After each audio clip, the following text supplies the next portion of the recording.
balayer d'un revers de main toutes ces,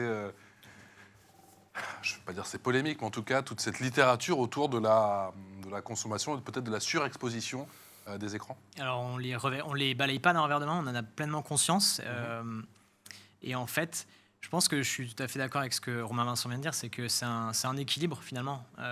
C'est comme un enfant qui passerait trop de temps, je sais pas, devant la télé ou quoi que ce soit. C'est pas un jeu vidéo, mais c'est une activité qui est déséquilibrée.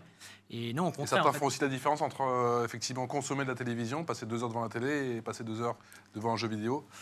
Après, se pose aussi la question de peut-être des écrans actifs ou Oui, inactifs. déjà, oui. En plus, se pose la question aussi de la nature du contenu. Devant quelle émission on passe 2 heures? C'est peut-être pas la même chose en fonction d'un dessin animé ou d'une émission culturelle. Mais en fait, non, on en a pleinement conscience. Et au contraire, je crois qu'il y a un rôle aussi pédagogique là-dessus. Et vous en parliez avant, notamment avec le rôle et l'accompagnement du parent, parce que c'est en tout cas pour le cas de Powers, qui est un jeu à la maison. Vous avez employé en plus la formule, c'est comme le chocolat, il ne faut pas en manger trop. On en a échangé très récemment avec Olivier Dury, qui est un psychologue spécialisé sur la question, qui fait de la médiation par le jeu vidéo, qui a repris exactement la même formule. Je vais piquer. Voilà, j'imagine. Attendez. Je ne vais pas mentir. Voilà, en fait, il y a... Un podcast très intéressant. Merci.